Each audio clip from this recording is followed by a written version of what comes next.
Selamat berjumpa pada pembelajaran mata kuliah manajemen proyek. Kali ini kita akan belajar mengenai penjadwalan proyek dengan metode jalur kritis atau critical path method. Setelah mengikuti video pembelajaran ini, kalian diharapkan dapat memahami dan menyusun diagram jaringan dengan metode jalur kritis untuk suatu kegiatan proyek. Baiklah, mari kita perhatikan contoh perhitungan metode CPM dengan menggunakan teknik diagram panah atau activity on arrow berikut ini. Misalkan terdapat suatu proyek dengan 5 aktivitas, yaitu A, B, C, D, dan E, yang memiliki durasi dan hubungan antar aktivitas seperti terlihat pada gambar.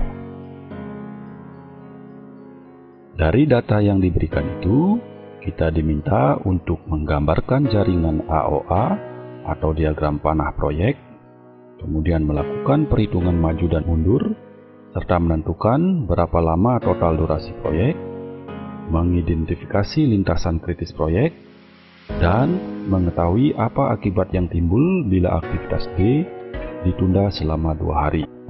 Untuk menjawab semua masalah tersebut, maka langkah pertama adalah membuat diagram panah dan memulai perhitungan maju. Baiklah, pertama kita buat node I untuk aktivitas A dan kita beri nama sebagai node 1. Kemudian kita gambarkan 2 bagian kotak yang diletakkan di atas node 1 ini, di mana yang sebelah kiri yang berwarna abu-abu adalah untuk nilai early start dan sebelah kanan untuk nilai late finish-nya. Pada kotak sebelah kiri kita masukkan nilai early start aktivitas A adalah sama dengan 0 sebagai titik start proyek. Selanjutnya dari node 1 ini kita gambar anak panah untuk aktivitas A yang memiliki durasi adalah sama dengan 3 seperti yang terlihat pada gambar. Kemudian kepala anak panah A menuju ke node J yang kita beri nama sebagai node 3. Kemudian nilai early finish aktivitas A kita peroleh dengan menambahkan nilai early start aktivitas A dengan durasi aktivitas A tersebut, yaitu 0 ditambah 3, sehingga nilai early finish aktivitas A adalah sama dengan 3. Sampai di sini kita telah berhasil menggambarkan aktivitas A.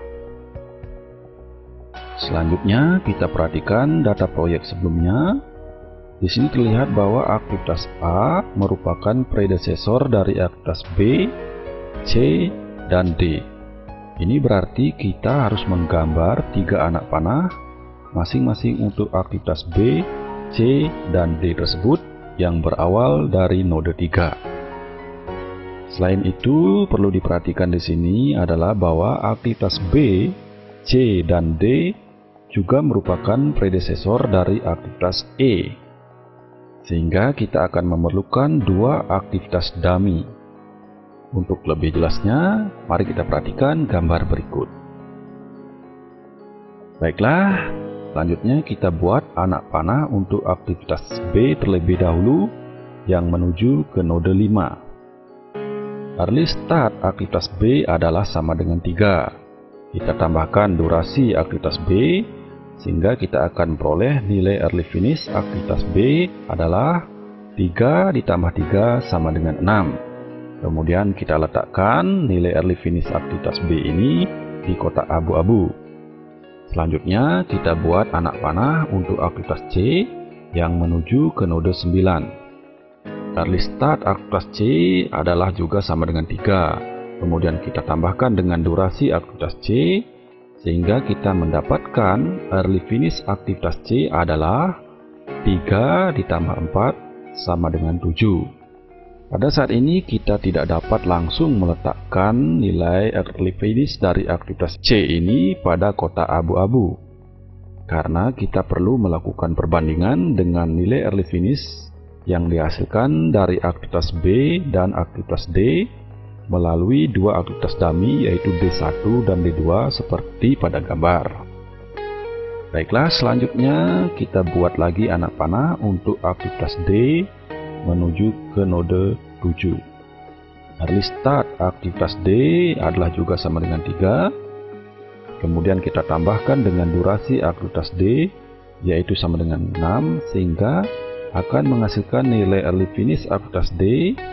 3 ditambah 6 adalah sama dengan 9. Setelah memperoleh nilai early finish untuk aktivitas B, C, dan D, yaitu masing-masing nilainya adalah 6, 7, dan 9, maka nilai yang kita gunakan sebagai early start untuk aktivitas E adalah nilai early finish yang terbesar, yaitu early finish aktivitas D sama dengan 9. Selanjutnya kita letakkan nilai early start untuk aktivitas E ini di kotak abu-abu node 9. Dan kita buat anak panah untuk aktivitas E ini dari node 9 menuju ke node 11. Early start aktivitas E adalah 9. Kemudian kita tambahkan dengan durasi aktivitas E, sehingga kita memperoleh nilai early finish aktivitas E adalah 9 ditambah 5 sama dengan 14. Sampai di sini kita telah berhasil melakukan perhitungan maju. Selanjutnya kita akan melakukan perhitungan mundur untuk menentukan waktu paling lambat pada aktivitas proyek, di mana perhitungan mundur kita akan mulai dari node 11. Aktivitas E ini merupakan aktivitas terakhir pada proyek, sehingga nilai lead finish aktivitas E adalah sama dengan nilai early finish-nya. Kita letakkan nilai lead finish aktivitas E ini di kotak putih node 11. Selanjutnya, nilai lead finish ini dikurangi dengan durasi aktivitas E, sehingga kita peroleh nilai lead start aktivitas E adalah 14 dikurang 5 sama dengan 9. Kita letakkan hasilnya di kotak putih node 9. Selanjutnya dari node 9 ini kita lihat ada 3 aktivitas, yaitu aktivitas C dan 2 aktivitas dummy, yaitu D1 dan D2.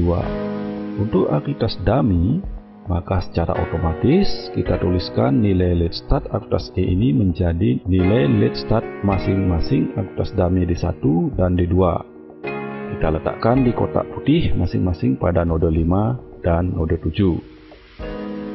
Sedangkan untuk aktivitas C, maka lead startnya kita peroleh dengan mengurangi nilai lead finish aktivitas E dengan durasi aktivitas C, yaitu 9 dikurangi 4 sama dengan 5. Nilai lead start aktivitas C ini tidak dapat langsung kita letakkan pada kotak putih pada node 3, karena pada node 3 ini menerima 3 anak panah, yaitu masing-masing aktivitas B, C, dan D, sehingga kita perlu melakukan perbandingan nantinya dari nilai lead finish aktivitas B, C, dan D tersebut. Baiklah, selanjutnya kita hitung nilai lead start aktivitas B, yaitu dengan mengurangi lead finish aktivitas B, yaitu 9 dikurangi durasi aktivitas B, sehingga kita peroleh lead start aktivitas B adalah 9 dikurang 3 sama dengan 6. Kita simpan terlebih dahulu. Selanjutnya kita hitung lead finish aktivitas D, yaitu dengan mengurangi lead finish aktivitas D dengan durasinya, yaitu sama dengan 9 dikurangi 6, kita peroleh lead finishnya sama dengan 3. Setelah nilai lead finish aktivitas B, C, dan D kita peroleh, maka kita bandingkan hasilnya.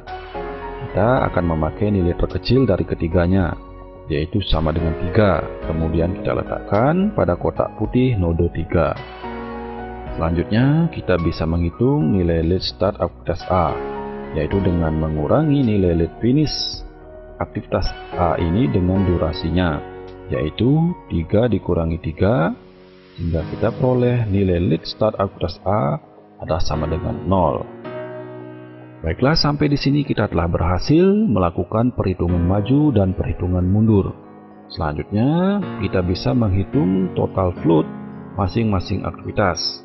Total float diperoleh dengan mengurangi nilai lead finish dengan durasi aktivitas dan dikurangi juga dengan nilai early start aktivitas yang ditinjau. Hasilnya diberikan seperti dalam tabel berikut ini. Aktivitas yang termasuk kritis adalah aktivitas yang memiliki total load adalah sama dengan 0. Dari proses yang kita lakukan sebelumnya, maka kita dapat mengetahui bahwa durasi total proyek adalah selama 14 hari. Sedangkan jalur kritis proyek adalah A, D, E. Sehingga di sini apabila aktivitas D yang merupakan aktivitas kritis tertunda selama 2 hari, maka akan berakibat pada waktu penyelesaian proyek yang akan terlambat menjadi 16 hari. Shake that.